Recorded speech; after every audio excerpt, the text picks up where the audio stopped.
జల్లా సుదర్శన్ రెడ్డి గారి వ్యక్తి ఈరోజు జవహర్ బాబు గారి మీద దాడి చేయడం కాదు, ఇతనికి దాడి చేయడం అనేది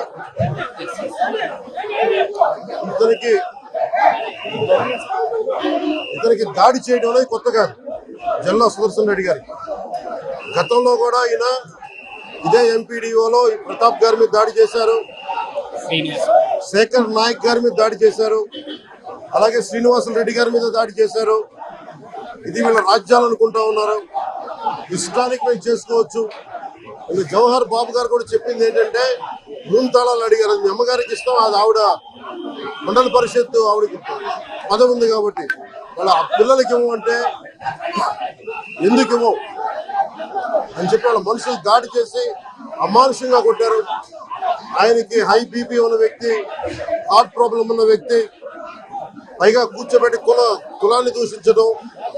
దీనికి వీళ్ళ అహంకారానికి కులం ఏం లేదా. ఎవరైనా సరే, శ్రీనివాసరెడ్డి గారు కావచ్చు, శేఖర్ నాయక్ గారు కావచ్చు, ప్రతాప్ గారు కావచ్చు, జవహర్ గారు కావచ్చు, ఎవరి మీదైనా సరే వాళ్ళకి ఆధిపత్యానికి అడ్డుకుంటే మటుకు వీళ్ళకి ఇదే. నేను వీళ్ళందరికీ ఇదే చెప్తున్నాను మీకు. ఇది గత ప్రభుత్వంలా కాదు, ఇది ఇష్టారాజ్యంగా చేస్తాం మేము కూర్చున్న వ్యక్తులం కాదు. మేము సాక్షాత్తు నేనే ఉప ముఖ్యమంత్రిగా ఉండి నేను తప్పు చేసినా శిక్ష పడాలి అని చెప్పి అసెంబ్లీలో చెప్పిన వాడిని. అలాంటిది మీరు ఇష్టారాజ్యంగా కూర్చొని అధికార విధులు నిర్వహిస్తున్న వాళ్ళ మీద దాడి చేస్తే ఏమాత్రం ఉపేక్షించాం. ఎస్పీ గారికి చెప్పాం, కలెక్టర్ గారు దృష్టికి తీసుకొచ్చాం. కలెక్టర్ గారు కూడా ఇదే చెప్పారు. నిన్న కొట్టగానే వెంటనే ఆయన విజయవాడలో ఉంటే ఆయన దృష్టికి తీసుకొస్తే వెంటనే ఎస్ఐని కానిస్టేబుల్స్ ని పంపించిన సమస్య సాగల. అదనపు బలగాలతో సీఐతో వెళ్తే తప్ప పరిస్థితి కంట్రోల్లోకి రాలా.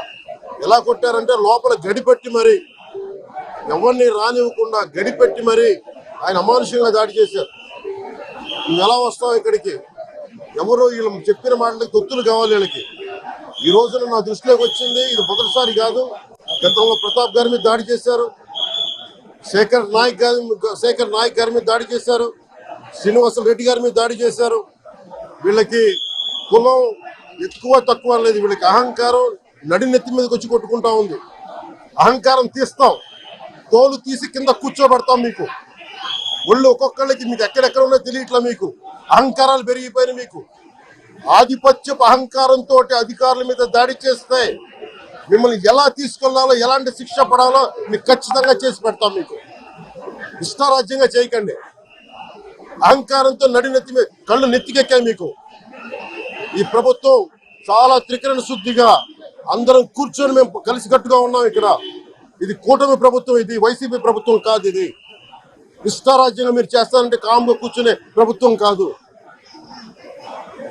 మీకు ఎలా చేస్తే, ఎలా నియంత్రిస్తే మీకు కిందకు వస్తారు మేము చేస్తాం. మీరు గాల్లో విహరిస్తూ ఉన్నారు. 11 సీట్లు వచ్చి ఇంకా గాల్లో విహరిస్తున్నారు.